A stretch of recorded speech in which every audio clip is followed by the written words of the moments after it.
Hello student, this is Abhishek here और स्वागत है आपका हमारे चैनल स्टडी क्लास पे। तो स्टूडेंट्स, आपको ये एक वीडियो देखकर आपका परीक्षा का बहुत सारा कीमती समय बचने वाला है। क्यों? क्योंकि इस एक वीडियो में हम संज्ञान अधिगम बाल विकास के पांचों इकाइयों के एमसीक्यूज यानी कि वस्तुनिष्ठ प्रश्न उत्तर को समेट कर लाए हैं। यानी इस एक शॉर्ट वीडियो को देखकर आपको पांचों यूनिट के एमसीक्यूज की तैयारी पूरी अच्छे तरीके से हो जाएगी और बाकी का समय आप कीमती अपना पढ़ाई में, जिसमें आप प्रश्न उत्तर पढ़ने में समझने में दे सकते हैं। तो चलिए बिना किसी देर के शुरू करते हैं और बात करते हैं एमसीक्यूज की। तो सबसे पहले हम भाई शुरू ही करेंगे यहां पर कि हमारा पहला प्रश्न, सीखने का प्रयास एवं भूल का सिद्धांत यह किसने प्रतिपादित किया? तो यह प्रतिपादित किया थॉर्नडाइक ने। ध्यान रखिएगा, किसने प्रतिपादित किया है? थॉर्नडाइक ने। तो सीखने और भूल का सिद्धांत थॉर्नडाइक, याद कर लो, रट लो इसको। दूसरा, अभिप्रेरणा का मूल आधार क्या है? अभिप्रेरणा का मूल आधार है अभिप्रेरक, यानी कि हम मोटिवेट होते हैं तो हमें कुछ मोटिवेटर चाहिए, यानी हम अभिप्रेरित है तो हमें कोई अभिप्रेरित करने वाला अभिप्रेरक चाहिए। ठीक है। तीसरा, भाई सीखने का सिद्धांत क्या है? सीखने का सिद्धांत ही है पुनर्बलन का सिद्धांत। सीखने के सिद्धांत को दूसरा बोलते हैं पुनर्बलन का सिद्धांत। तो इसको कॉपी कर लेना, ध्यान रखना कि सीखना और पुनर्बलन दोनों सिद्धांत एक ही हैं, इसको ध्यान में रखिएगा। अगला, सक्रिय अनुबंध का शिक्षण सिद्धांत क्या है? सक्रिय अनुबंध का शिक्षण सिद्धांत किसने दिया है? इसको किसने प्रतिपादित किया है? तो स्किनर, मनोवैज्ञानिक स्किनर ने सक्रिय अनुबंध और शिक्षण सिद्धांत, इसको स्किनर ने प्रतिपादित किया है। अगला देखिए भाई, सीखने का सूझ सिद्धांत के प्रतिपादक कौन है? सीखने का जो सूझ वाला सिद्धांत है उसको दिया है कोहलर ने। ध्यान रखिएगा, उसको कोहलर ने दिया है। अगला, सूझ और अंतर्दृष्टि के प्रतिपादक है भाई जर्मन गेस्टवाल्टवादी, है ना, गेस्टल्टवादी। तो ये आप ध्यान रखना कि सूझ वाला, सीखने वाला, तो इसको ध्यान में रख के आप लिख कर बना सकते हैं। तो सूझ और अंतर्दृष्टि के प्रतिपादक है जर्मन गेस्टवाल्टवादी। अगला, संबंध प्रतिक्रिया सिद्धांत के प्रतिपादक कौन है? संबंध प्रतिक्रिया सिद्धांत के प्रतिपादक पावलोव हैं। पावलोव ने ही संबंध वाली प्रतिक्रिया सिद्धांत के बारे में बताया है। अवधान की दशाएं कौन है भाई? तो अवधान की जो दशाएं होती हैं वो बाहरी और आंतरिक दोनों होती हैं, यानी अंदर से भी अवधान उत्पन्न हो सकता है, बाहर से भी अवधान उत्पन्न हो सकता है। तो अवधान की जो दशाएं हैं वो बाहरी और आंतरिक दोनों होती है, ध्यान रखिएगा। ठीक है, बाहरी और आंतरिक दोनों। अगला, विषय में परिवर्तन बालकों के ध्यान को केंद्रित करने का एक क्या है? बहुत बढ़िया उपाय है। आप जिस विषय को पढ़ा रहे हो टॉपिक पे, आप थोड़ा सा टॉपिक से हट के कुछ बात कर दो, बच्चों का ध्यान आ जाता है फट से, है ना, क्लास अगर नीरस हो तो विषय में परिवर्तन बालकों के ध्यान केंद्रित करना क्या है? अच्छा उपाय है। इट्स अ गुड मेथड, है ना, अच्छा मेथड है जिससे बच्चों का ध्यान वापस पढ़ाई पर आ जाएगा। आगे बढ़ते हैं।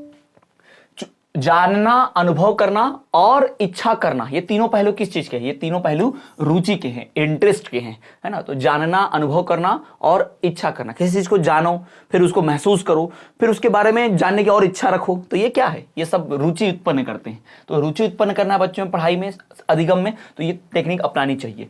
रुचि ज्ञानात्मक, क्रियात्मक और भावनात्मक होती है। ये किसने लिखा? ये भाटिया जी ने लिखा। जी हाँ, भाटिया जी ने लिखा कि जो रुचि होती है, जो इंटरेस्ट होता है, वो भाई ज्ञानात्मक भी होता है, क्रियात्मक भी होता है और भावात्मक भी होता है। अगला भाई, अगला प्रश्न देखिए यहाँ पर हम स्टार्ट कर देंगे इसको। अब रिक्त स्थान जो हमारे हैं, खाली स्थान जो है, उनको स्टार्ट करेंगे। तो खाली स्थान को देखिए, यहाँ पर सूझ और अंतर्दृष्टि के प्रतिपादक हैं तो भाई जर्मन गेस्टवाल्टवादी, अभी हमने जस्ट थोड़ी देर पहले पढ़ा, जर्मन गेस्टवाल्टवादी। सीखने का प्रयास एवं भूल का सिद्धांत किसने दिया? थॉर्नडाइक ने दिया, ये भी हमने पढ़ा। फिर सीखने का सूझ का सिद्धांत कोहलर ने दिया, ये भी हमने पढ़ा। फिर संबंध प्रतिक्रिया सिद्धांत के प्रतिपादक पावलोव हैं, ये भी हमने पढ़ा। तो यहां से आप बहुत बढ़िया से रिवाइज भी कर सकते हैं, बहुत अच्छे से। ठीक है, और इन चीजों को मिलाकर आप अपने लॉन्ग आंसर्स भी लिख सकते हैं। ठीक, आपको महत्वपूर्ण सफलता मिल जाएगी अगर आप इसको ध्यान में रख ले, थोड़ा सा रट ले, याद कर ले। तो मनोवैज्ञानिक गेने ने सीखने के कितने प्रकार बताए भाई? 8 प्रकार बतलाए। कितने प्रकार? 8। जी हाँ, मनोवैज्ञानिक गेने ने सीखने के 8 प्रकार बतलाए हैं। सीखना वंशानुक्रम एवं आसपास के वातावरण, यानी कि आप कह सकते हो पर्यावरण, दोनों पर निर्भर करता है। तो सीखना जो है वो वंशानुक्रम और पर्यावरण दोनों पर निर्भर करता है।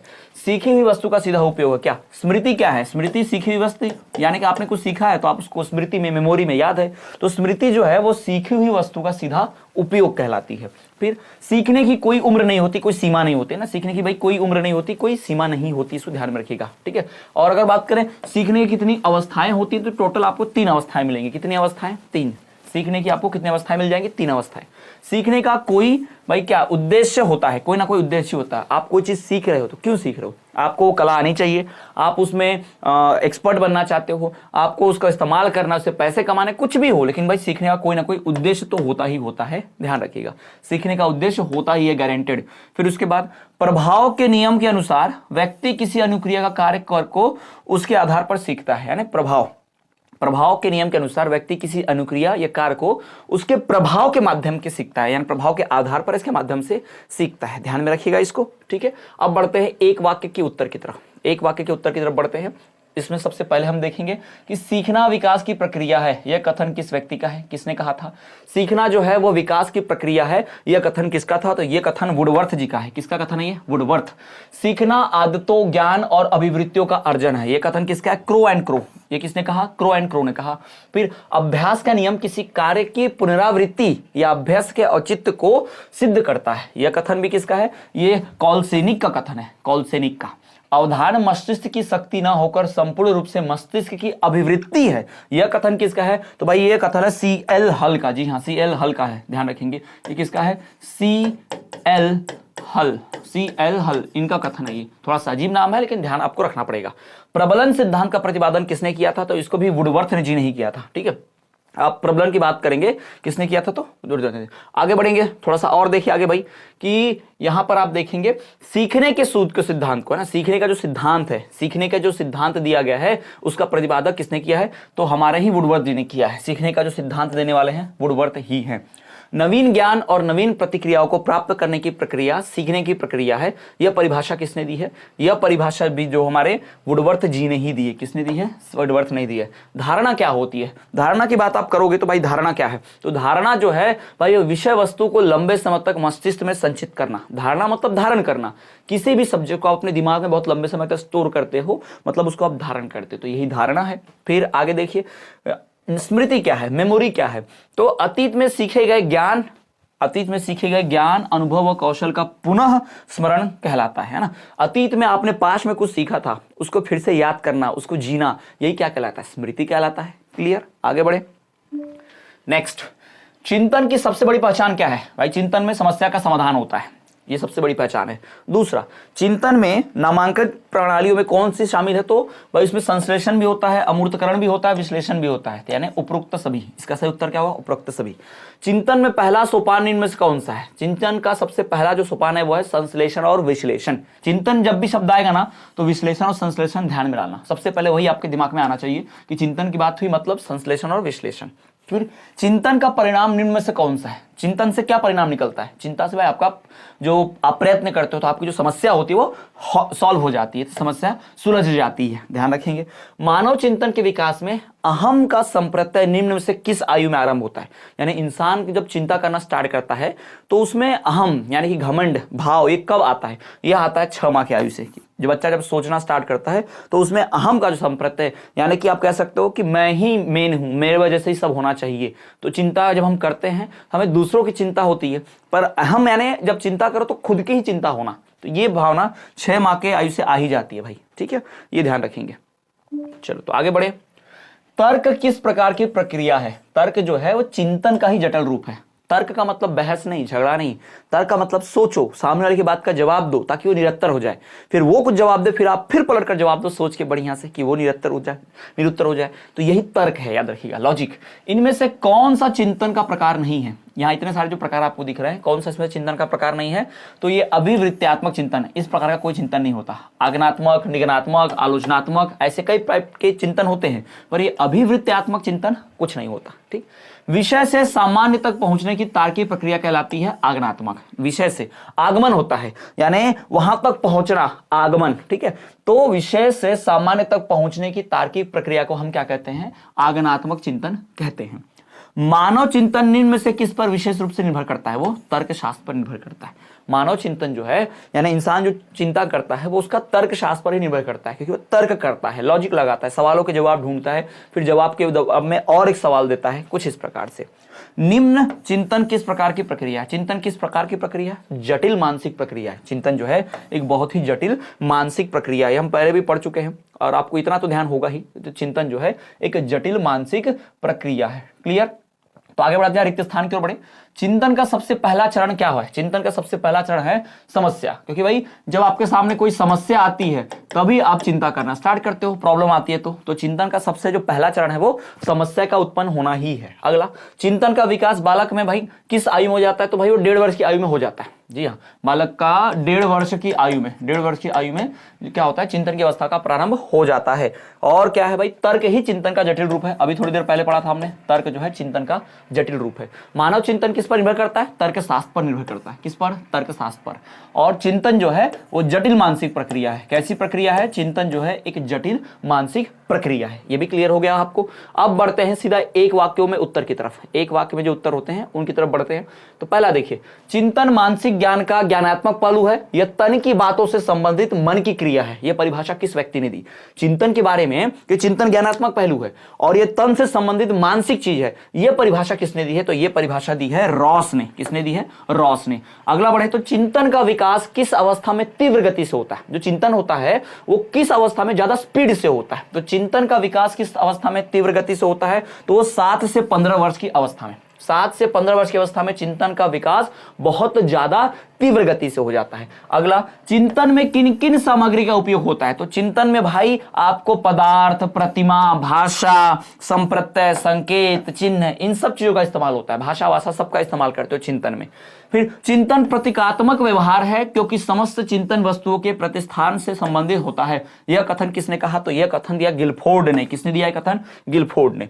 प्रतिक्रियाओं, प्रतीकों, संप्रत्यों, नियमों एवं अन्य मध्यस्थ इकाइयों के मानसिक जोड़ तोड़ को चिंतन कहा जाता है। यह कथन किसका है? तो यह कथन कागन और हेवरमैन का है। थोड़ा सा डिफिकल्ट नाम है पर याद रख सकते हैं आप, कागन और हेवरमैन। कागन और हेवरमैन ने ही कहा कि प्रतिक्रियाओं, प्रतीकों, संप्रत्यों, नियमों, इन सब को मिलाकर जो चिंता होती है वही जोड़ तोड़, इसी को ही चिंतन की प्रक्रिया कहा जाता है।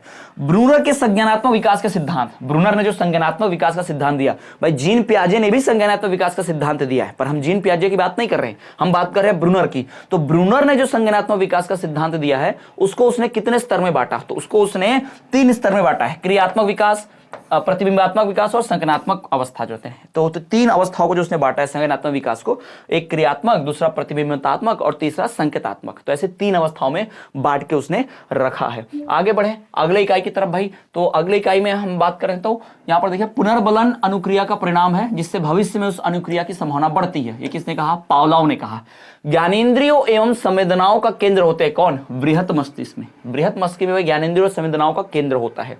फिर विस्मृति में बाधा के सिद्धांत के प्रतिपादक कौन है? तो वो मुलर भी हैं और पिलजेकर भी हैं, दोनों ने किया है भाई। विस्मृति में बाधा जो आती है उसका सिद्धांत का प्रतिपादन दोनों ने किया, मुलर ने भी किया और पिलजेकर ने भी किया। अवधान की ब्राह्म्य दशा क्या है? बाहरी दशा क्या? अवधान जब होता है तो उसकी बाहरी दशा क्या होती है? अवधि। अवधान की बाहरी दशा अवधि है। अगला देखा जाए, पुनः प्राप्ति को प्रभावित करने वाले कारक कौन से हैं? तो आप पुनः प्राप्ति के लिए आपको ध्यान चाहिए, हस्तक्षेप भी चाहिए, अभिप्रेरणा भी चाहिए। यानी सही उत्तर क्या होगा? उपरोक्त सभी। किसी भी चीज की पुनः प्राप्ति के लिए आपको अगर कुछ होना चाहिए अच्छा या नहीं होना चाहिए उसके होने से, तो ये ध्यान रखेंगे। आपको ध्यान रहेगा तो पुनः प्राप्ति अच्छे से हो सकती है, ध्यान नहीं होगा तो नहीं होगी। हस्तक्षेप होगा तो पुनः प्राप्ति अच्छे से हो पाएगी, नहीं होगा तो नहीं होगी। इस प्रकार से आप ध्यान रखेंगे। अब आते हैं सीधा सीधा बढ़ते हैं रिक्त स्थान की तरफ। हमारा जो रिक्त स्थान है, खाली स्थान जो है, उसकी तरफ बढ़ते हैं। तो अवधि की ब्राह्म दशा क्या है भाई? अवधि की ब्राह्म दशा अवधान है, अभी हमने पढ़ा। फिर ब्रूनर का संज्ञानात्मक विकास का सिद्धांत 3 स्तरों में बटा है, अभी हमने पढ़ा। फिर उसके बाद किस परिप्रेक्ष्य में भाई? संरचनावादी परिप्रेक्ष्य में शिक्षण युक्तियां एवं गतिविधियां अधिगम प्रक्रिया पर आधारित है। किस परिप्रेक्ष्य में? तो संरचनावादी परिप्रेक्ष्य में। संरचनावादी परिप्रेक्ष्य में शिक्षण युक्तियां एवं गतिविधियां अधिगम प्रक्रिया पर आधारित है। आगे बात करें, किस अवस्था में बालक क्रिया करके सीखता है? तो क्रियात्मक अवस्था में। भाई क्रिया तो क्रियात्मक अवस्था में ही होगी ना, तो सही होगा क्रियात्मक अवस्था में। उसके बाद 5th नंबर देखिए, 5th नंबर क्या है? अधिगम उपदेशात्मक शिक्षण से अलग है। तो ये क्या है? अनुभवात्मक है ना, अनुभवात्मक अधिगम उपदेशात्मक शिक्षण से अलग होता है। जो अनुभवात्मक अधिगम होता है वो उपदेशात्मक शिक्षण से अलग रहता है। लास्ट देखिए आखिरी, अभिप्रेरणा एक मनोशारीरिक तथा शारीरिक आंतरिक प्रक्रिया है। अभिप्रेरणा जो होती है, मोटिवेशन जो होता है, एक मनोशारीरिक, मानसिक और आंतरिक यानी इंटरनल प्रक्रिया है। आगे बढ़ते हैं, अब एक वाक्यों की बात कर लेते हैं भाई। एक वाक्य में देखिए, पहला, ब्रूनर के संज्ञानात्मक विकास का सिद्धांत कितने स्तर पर बांटा गया है? 3 स्तर पर, पहले ही हमने पढ़ा। फिर उसके बाद आशुबेल विधि के लाभ लिखिए। आशुबेल विधि क्या है? तो भाई आशुबेल विधि में कम समय में कम साधनों में अधिक ज्ञान दिया जा सकता है। आशुबेल विधि में कम समय में अधिक ज्ञान दिया जा सकता है, कम समय में कम साधनों में अधिक ज्ञान दिया जा सकता है। ठीक। अनुभवात्मक अधिगम का प्रत्यय किस मनोवैज्ञानिक द्वारा दिया गया है? तो अनुभवात्मक अधिगम का प्रत्यय जो है वो किस वैज्ञानिक द्वारा दिया है? तो वो डेविड कोल्ब ने दिया है। किसने दिया इसको? डेविड कोल्ब ने। अगला देखिए, परासंज्ञान के तत्व बतलाइए। परासंज्ञान के तत्व में से एक है पराबोधिक संज्ञान। परासंज्ञान, पराबोधिक, पराबोधिक नियंत्रण, पराबोधिक यहां पर अनुभव। तो ये ध्यान में रखने वाला थोड़े से अलग चीज है, मुझे नहीं लगता कि आएगा, बट इनकेस आपको ध्यान में तो रहना चाहिए पढ़ाने के लिए। परासंज्ञान के तत्व बतलाई, तो परासंज्ञान के 3 तत्व यहां दिए हैं, एक पराबोधिक ज्ञान, एक पराबोधिक नियंत्रण और एक पराबोधिक अनुभव, ये ध्यान रखेंगे। 5वां, अभिप्रेरणा को अंग्रेजी भाषा में क्या कहते हैं? मोटिवेशन। मोटिवेशन को ही अभिप्रेरणा कहते हैं। कोहलर ने अपना प्रयोग किस जानवर पर किया था? तो उसने अपना प्रयोग चिंपांजी पर किया था। किसको? उसने जो अपने जितने भी सिद्धांत प्रतिपादित किए थे उसमें से चिंपांजी पर उसने प्रयोग किया था। पुनर्बलन अनुक्रिया का परिणाम है जिससे भविष्य में उस अनुक्रिया की संभावना बढ़ती है। ये किसने कहा? हमारे WF हिल ने। उन्होंने कहा कि आप पुनर्बलन की अनुक्रिया करते हैं तो भविष्य में उस क्रिया की संभावना फिर से बढ़ जाती है। किसने कहा? ये हमारे WF हिल ने। तो आगे बढ़े, आगे अगर बढ़े तो देखिए यहां पर अगली इकाई का, सामाजिक दृष्टि से भाषा के उपयोग का प्रमुख तत्व क्या है? चिंतन करना और सूचना देना, सोचना और दूसरों को भाई अपने जो चीजें हैं वो प्रदान करना, अपना अनुभव प्रदान करना, अपना ज्ञान, इंफॉर्मेशन, नॉलेज प्रदान करना, ये चिंतन के ही कार्य है। कहानी एक छोटी रचना है, यह कथन किसका है? H.G. वेल्स का। H.G. वेल्स ने कहा कि कहानी एक छोटी सी रचना है, छोटी सी क्रिएटिविटी है। अगला, संप्रेषण कैसी प्रक्रिया? संप्रेषण जो है वो गत्यात्मक भी है, उद्देश्यपूर्ण भी है और द्विध्रुवी भी है, यानी कि उपयुक्त सभी। चिंतन इस प्रकार की प्रक्रिया है। संप्रेषण, नाम कीजिए, चिंतन नहीं, संप्रेषण। अगला, शाब्दिक संप्रेषण का रूप कौन सा है? वाणी नहीं, वाणी से हम तो बोलते हैं। मौखिक, मौखिक कोई क्या बोला जाएगा भाई? शाब्दिक संप्रेषण, यानी शब्द उसमें इस्तेमाल होते हैं। ठीक। अब आते हैं रिक्त स्थान के ऊपर। संप्रेषण का साधन क्या है? संप्रेषण का साधन संचार है। संप्रेषण का साधन क्या है? संचार। अगला देखिए, संप्रेषण कैसी प्रक्रिया है? तो संप्रेषण भाई एक सामाजिक प्रक्रिया है। संप्रेषण कैसी प्रक्रिया है? सामाजिक प्रक्रिया है। तीसरा नंबर देखिए, तीसरा, भाषा जो है वो मानव को क्या करती है? भाषा मानव को समाज में प्रतिष्ठित करती है। आप जिस प्रकार की भाषा बोलेंगे आपको वैसी प्रतिष्ठा मिलेगी। ठीक। तो भाषा जो है मानव को समाज में प्रतिष्ठित करती है। अगला देखिए भाई, अगला, बहुभाषी कक्षा, कक्ष में कई भाषाओं को सिखाने की व्यवस्था होती है। किस कक्षा में कई भाषाएं होती है? जो बहुभाषीय कक्षा होती है। फिर श्रवण कौशल का संबंध किससे है? तो श्रवण कौशल का संबंध कान से, कान से ही सुनते ना भाई, कान से है। फिर भाषा संवाद किस चीज का माध्यम है? भाषा संवाद व किस चीज का माध्यम है? तो भाई संप्रेषण। भाषा संवाद व संप्रेषण का माध्यम है, ध्यान रखिएगा। किसका माध्यम है? संप्रेषण का। भाषा बच्चों के किस विकास को प्रभावित करती है? तो बच्चों के व्यक्तित्व के विकास पर सीधा असर डालती है। कौन से विकास पे? व्यक्तित्व पर। भाषा बच्चों के व्यक्तित्व विकास पर सीधा असर डालती है। 8वां नंबर देखिए अगला, भाई भाषा संस्कृति का ही हिस्सा है। भाषा किस चीज का हिस्सा है? संस्कृति, याद रखिएगा, भाषा संस्कृति का ही हिस्सा है। आगे बढ़े तो अच्छी कहानियों में सरलता व किस चीज का गुण पाया जाता है? अच्छी कहानियों में सरलता व बोधगम्यता का गुण पाया जाता है ना। अच्छी कहानी में सरलता भी होती है और बोधगम्यता भी होती है। अगला देखिए, कहानी के कितने प्रकार होते हैं? तो 10 प्रकार। कहानी के कुल, माफ कीजिएगा 10 नहीं, सॉरी 8 प्रकार। कितने प्रकार होंगे? 8। कहानी के कितने प्रकार होंगे? 8 प्रकार होंगे। तो 8 प्रकार की कहानियां होती हैं। अब आगे बढ़े हम एक वाक्य एक शब्द की ओर। तो चलिए आज यहाँ पर एक शब्द एक वाक्य देखते हैं। तो पहला है कि कहानी का मुख्य उद्देश्य बतलाइए। कहानी का मुख्य उद्देश्य क्या होता है? मनोरंजन करना, भाई चारित्रिक शिक्षा प्रदान करना है ना। कहानी का मुख्य उद्देश्य मनोरंजन एवं चारित्रिक शिक्षा प्रदान करना है। बात करें दूसरे की, कहानी एक छोटी रचना है। यह कथन किसका है? H.G. वेल्स का। अभी हमने थोड़ी देर पहले पढ़ा था। तीसरा, त्रिभाषा सूत्र से आपका क्या आशय है? त्रिभाषा सूत्र क्या होता है? यानी ऐसा पढ़ाई का मेथड, ऐसा एजुकेशन सिस्टम जिसमें छात्रों को 3 भाषा सिखाने का एक टारगेट रहता है। अब केंद्रीय शिक्षा सलाहकार बोर्ड ने, जिसको हम कोठारी कमीशन भी, कोठारी आयोग के नाम से भी जानते हैं, उन्होंने माध्यमिक स्तर पर छात्रों को 3 भाषाओं को पढ़ना आवश्यक बना था। ठीक है, इसे ही त्रिभाषा सूत्र बोलते थे। यह स्टार्ट किया गया था। चौथा देखिए, भाषा के क्या आशय है? भाषा विचार विनय का साधन तथा सामाजिक आदान प्रदान का आधार है। यही भाषा का आशय है। भाषा का मुख्य कार्य क्या है? भाषा का मुख्य कार्य होता है सूचना प्राप्त करना, सूचना देना। यही भाषा का संचार करना, यही भाषा का मुख्य उद्देश्य होता है। क्लियर? चलिए तो आगे बढ़े, अब बढ़ते हैं अंतिम इकाई की ओर। यहां पर देखिए अंतिम इकाई का वैकल्पिक क्वेश्चंस को देखेंगे। तो पहला, शैशव काल में नियमों एवं प्रतिबंधों से रहित कौन कौन से खेल होते हैं? तो भाई इसमें स्वतंत्र और स्वाभाविक खेल को ही बोला जाएगा। किसको? स्वतंत्र और स्वाभाविक खेल को। तो शैशव काल में नियम और प्रतिबंध से रहित जो खेल होते हैं, यानी इसमें कोई नियम कानून नहीं होते, तो वो खेल स्वतंत्र एवं स्वाभाविक खेल, जैसे घर घर खेलना है ना, परिवार बनाकर खेलना, डॉक्टर डॉक्टर खेलना, ये आप देखोगा बचपन में आपने। तो ये जो खेल है इसमें कोई नियम नहीं होते, ये स्वतंत्र होते पूरी तरह से। फिर खेल की विशेषता क्या है? भाई खेल की विशेषता क्या है? स्वतंत्र एवं आत्मप्रेरित होना, हाँ ये तो है। रचनात्मक होना, रचनात्मक तो होना ही पड़ता है। फिर उसके बाद खेलने के अतिरिक्त कोई अन्य उद्देश्य ना होना, तो ये सब आ जाएगा उपयुक्त सभी, यानी खेल की ये सारी विशेषताएं, खेल की विशेषताओं में सब आएंगे।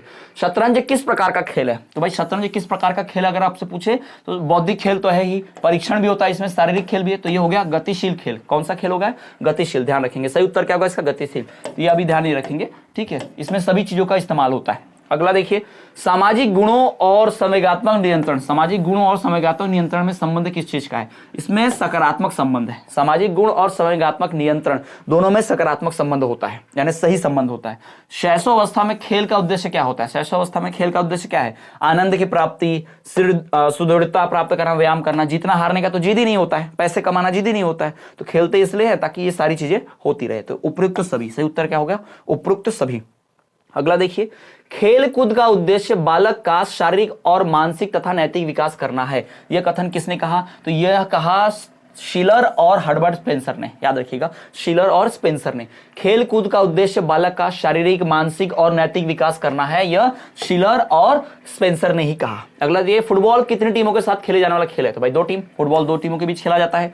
बैडमिंटन सर्वप्रथम कब खेला गया? तो 1873 में। बैडमिंटन सबसे पहले 1873 में खेला गया था। अगला, खेल कूद का उद्देश्य बालक की बुरी भावनाओं और नैसर्गिक प्रवृत्तियों का परिष्कार करना है। यह कथन किसका है? यह कथन है स्टेनले हॉल का। किसका कथन? Stanley hall. स्टेनले हॉल ने कहा कि खेलकूद का उद्देश्य जो होना चाहिए, बालक के अंदर बुरी भावनाओं और नैसर्गिक प्रवृत्तियों का परिष्कार करना है, यानी उनको दूर करना है। खेलने में ध्यान रहेगा तो फालतू चीजों पे ध्यान कम जाएगा। वृत्त में खेले जाने वाली कबड्डी को क्या कहते हैं? वृत्त में यानी गोले में जो खेले जाती है कबड्डी, उसको चक्रीय कबड्डी बोलते हैं। क्या बोलते हैं? चक्रीय कबड्डी। शायद आपने देखा हो, ये पंजाब हरियाणा तरफ ज्यादा खेली जाती है, वृत्त कबड्डी इसको बोलते हैं, चक्रीय कबड्डी। आगे देखिए, रिक्त स्थान की बात करते हैं तो आत्म वर्णन किया जाता है किसमें? तो भाई ये आत्मकथाओं में आत्मवर्णन किया जाता है। जब कोई बायोग्राफी, आत्मकथा लिखता है तो अपना वर्णन करता है।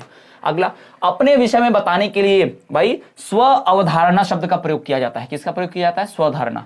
ठीक, तो नैतिक विकास के सिद्धांत का प्रतिपादन किसने किया? तो लॉरेंस कोहलबर्ग ने किया। नैतिक विकास के बारे में लॉरेंस कोहलबर्ग ने ही इसका प्रयोग किया है। आगे बढ़े, शतरंज किस प्रकार का खेल है? भाई तो शतरंज जो है किस प्रकार का खेल है? गतिशील खेल है। आप चाहें तो इसे बौद्धिक खेल नहीं कह पाएंगे, क्योंकि भाई इसमें सिर्फ बुद्धि का प्रयोग नहीं होता, बाकी चीजों का भी प्रयोग होता है, इसलिए इसको हम गतिशील खेल बोलेंगे, सिर्फ बुद्धि वाला खेल नहीं। वृत्त में खेले वाले कबड्डी को हम चक्रीय कबड्डी कहते हैं, हमने पढ़ा इसके पहले ही। घर में खेले जाने वाले खेल को क्या कहते हैं? भीतरी खेल, इंडोर गेम्स, इंग्लिश में आपने पढ़ा होगा। फिर वह व्यक्ति जो स्वयं में रुचि रखते हैं वो कैसे कहलाते हैं? अंतर्मुखी व्यक्ति कहलाते हैं, जो सेल्फ ऑब्सेस्ड होते हैं, उनको अपने में ज्यादा इंटरेस्ट रहता है।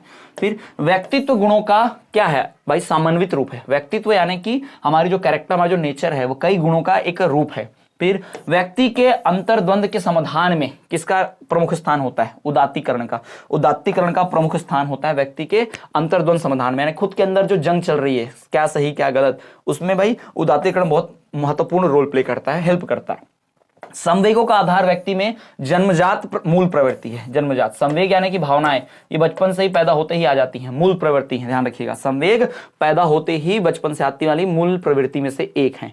आगे बढ़ते हैं, अब आगे देखिए, एक शब्द में उत्तर देना है, एक वाक्य में उत्तर देना है। शैशव काल में नियमों एवं प्रतिबंधों रहित कौन से खेल खेलते हैं? तो स्वतंत्र और स्वाभाविक खेल हमने पढ़ा। फिर खेल कूद का उद्देश्य बालक का शारीरिक, मानसिक तथा नैतिक विकास करना है। यह कथन किसका है? यह कथन है भाई हमारे शिलर और स्पेंसर का। फिर बैडमिंटन सर्वप्रथम 1873 में चालू हुआ, अभी हमने थोड़ी देर पहले पढ़ा। खेल कूद का उद्देश्य बालक की बुरी भावनाओं और नैसर्गिक प्रवृत्तियों का परिष्कार करना है। यह कथन किसका है? स्टेनले हॉल का।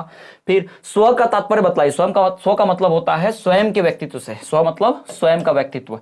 आत्म के कितने पक्ष होते हैं भाई? आत्म के टोटल 2 पक्ष होते हैं, एक वास्तविक आत्म और एक सामाजिक आत्म। फिर आगे देखिए, आत्म के कितने पक्ष होते हैं? तो वास्तविक और सामाजिक। फिर अभिप्रेरणा की उत्पत्ति किस भाषा में हुई? अभिप्रेरणा की उत्पत्ति जो हुई वो लैटिन भाषा में हुई। किस भाषा में? वो कह सकते हैं आप कि यह लैटिन भाषा में। हाँ, आगे बढ़ेंगे, अगला नेक्स्ट देखिए, लास्ट। आत्म की 2 विशेषताएं लिखिए। अभिप्रेरणा की उत्पत्ति, लैटिन भाषा, और आत्म की दो विशेषताएं। तो आत्म की दो विशेषताएं, एक वो व्यक्तित्व का महत्वपूर्ण पक्ष है, दूसरा आत्म का आशय स्वयं के बारे में निर्मित अवधारणा से है। आत्म का मतलब आप अपने बारे में क्या सोचते हो, और दूसरा ये आपका व्यक्तित्व, आपके महत्वपूर्ण पक्ष के बारे में, आपका नेचर, कैरेक्टर के बारे में। क्लियर? तो ये हो गया भाई यहां पर सारे एमसीक्यूज, यानी संज्ञान अधिगम बाल विकास के 5 इकाइयों के सारे वस्तुनिष्ठ प्रश्न उत्तर आपके सामने। अब आपको इसके गेस्ट क्वेश्चन भी मिलेंगे, इसकी वीडियो भी अपलोड हो जाएगी, साथ ही साथ वीडियो लेक्चर आप देख सकते हैं। प्लेलिस्ट चेक करेंगे, संज्ञान अधिगम बाल विकास की पूरी प्लेलिस्ट मिलेगी, वहां से आप पढ़कर अच्छे नंबर प्राप्त कर सकते हैं, क्वेश्चन आंसर देख सकते हैं। तो चलिए मिलेंगे आपसे अगले वीडियो में, तब तक देखते रहिए हमारा चैनल स्टडी क्लास।